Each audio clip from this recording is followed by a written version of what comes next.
Now is the time, guys. Time for an update on the career modes so far. We are right before transfer deadline day in the first year. So I've got a list of things we're going to talk about. We'll start by looking at our most recent results. Let's pop over here to the calendar. So the last video was this Notts County match over here. We drew 1-1.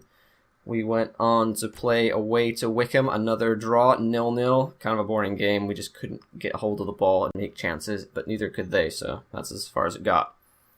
Next match against Peterborough, 1-0 win. It was very tight, very testy, but we got the chance. Who was it? Dan Butler, I think, found some space down the left wing, whipped in a first-time cross, and Parkin rose above his man to nod in the header. And that was late on in the match. We held it to secure our place in the next round of the EFL Cup. And then the next match was against Crawley, a 2-0 home win. Jennison Mary-Williams was the star man there. Early goal, found space in the box, we picked him out and he slotted away. And then late in the game, he was wide open on the right wing, long ball switch. He picked it up, drove in and slotted in off the post to make it 2-0, secure the points. He also had one off the bar, he created a few other chances. Good stuff from that boy. That's all our results. Where does that leave us in the league table? We'll go look at that just down here. So currently 5th, not bad. 2 wins, 2 draws. We're actually only 2 points off the top, so that's not all that bad. We're only 4 matches in though, and we've currently conceded the least goals, tied with Mansfield Town. Looks like that's good. I like a strong defense. All right, that's all we need to see there. Our domestic goal is to be mid-table or better. 5th right now. That's pretty good, as long as we can stay up there.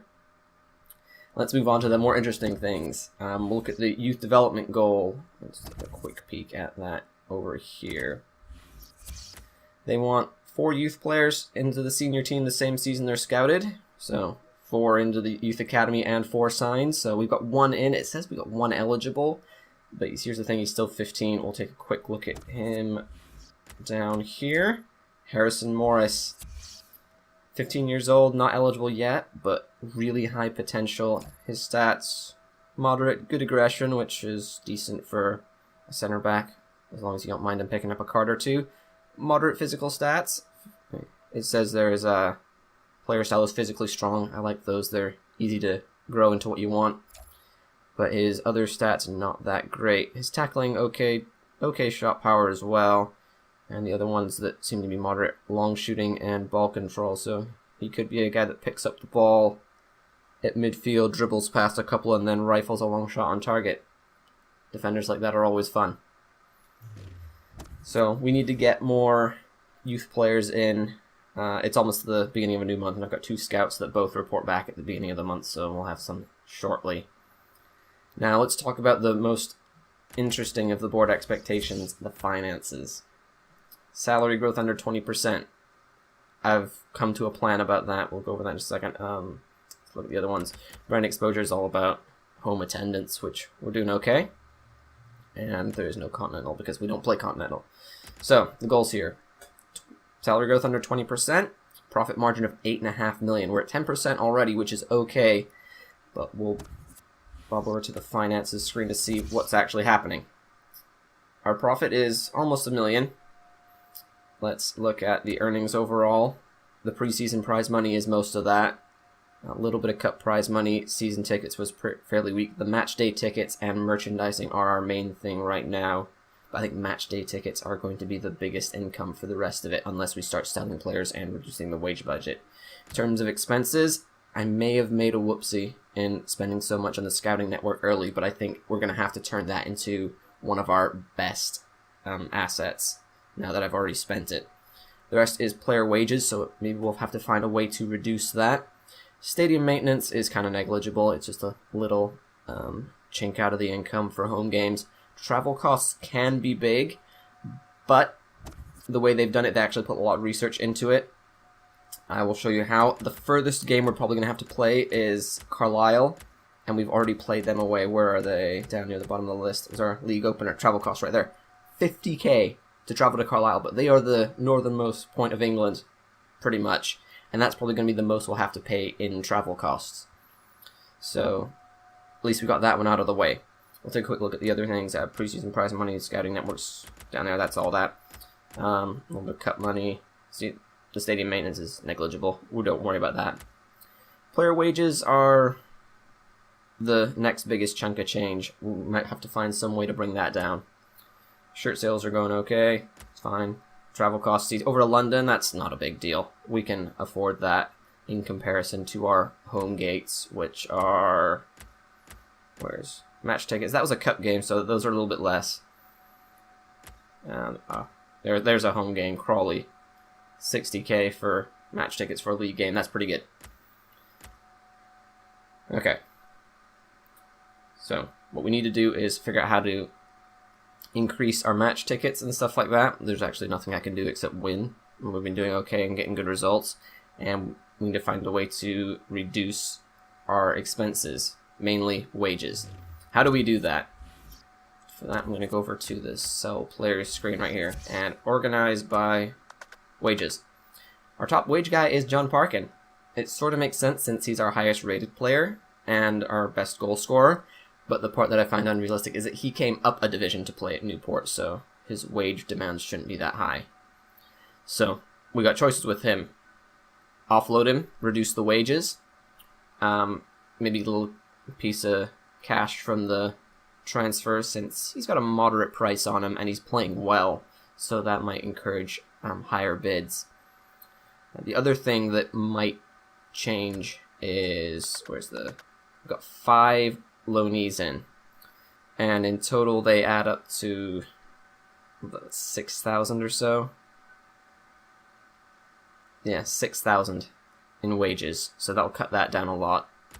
In terms of getting down the wages, John Parkin is by far the highest paid player. John Lewis I might sell because he's the highest wage, moderate price, and I almost never play him. He just doesn't fit my style, and he hasn't scored any goals either. Myrie Williams I'm going to keep because he's my next top goal scorer. Compton plays well. Randall, he doesn't quite fit either, so he may end up going. And Labadie, high price tag, okay wage. I can afford to keep him for wages, but if I get a really good deal on him, that would really help the financial goal. Remember, financial board expectation, that's the critical one. That's the top one that I need to do really well at. So I need to think about fulfilling that. As long as the team keeps performing and keeps a mid-table position, I'm okay with offloading good players to get the financial goal, because that's the one that they're judging us most harshly on.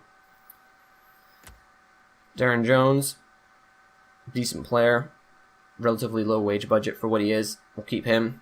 Healy's going to go off, which is a shame because I'd rather sell him. He's worth a lot right now. And then the rest of them are easily reasonable wages. So the main way I'm going to try and do this is if I do start off selling some of these higher wage players, we need to replace them because we don't have a huge deep squad. And that's where the Youth Academy comes in. I need to get lots of players in. They may not be the best, but their wages are, well, what's the low end? Yeah, 600. It doesn't tell me how much I'm paying Harrison Morris, but I think it's more than it was in last year's, where it was 500 for every youth player. I think it's 650 now.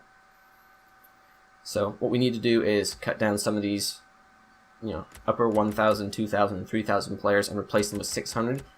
Once all the loanees go out, we can replace them with 650s, although Cameron I'll be sad to see go. He's grabbed the goal, played fairly solid, and he costs us almost nothing. These guys, not a big deal. We can replace them. We just need to get the right players in our youth academy and bring them in so that they can play. And the other important thing is, even if they don't have the stamina to last multiple games in a row, you sell one John Parkin and you can bring in 3 or 4 youth players to fill his shoes and just keep subbing them out and rotating them. So there's my thoughts on the finance. I think that's the main stuff we wanted to talk about. Alright, we've covered all the board expectations, we've covered the results, the league table. I do have some lists of players, but I'm not going to buy them because I need to save resources. Buying players is not a good way to do that. So let's see, anything else we need to cover it? Nope, that's it. Like, comment, and subscribe to the channel. like the video, comments down there. Which players do you think we can afford to get rid of? I'll pull this up so you can look at them while I'm chatting. Which players should we sell? Which ones can we not afford to? Parkin's going to be, the biggest gain monetarily, but he might be the biggest hit to the team's performance as well. Comments on that stuff? Follow me at Ranroth Games on Twitter. I give all the match updates between the videos. There's also a poll in the description where you can choose which match you want to be recorded. There'll be one-ish match per in-game month. We've got the September schedule up on that poll. There probably will be another cup match. Let's take a quick look over there to see if they have it up yet for next month. There we go, there's all the matches. We have Crystal Palace. That one's going to be a tough one. So, Hartlepool, Plymouth, Exeter, Yeovil, Crystal Palace, and Barnet are next month's matches. Go to the poll, click on the one you want to see, and click submit. Like, comment, subscribe. Thanks for watching. See you in the next match.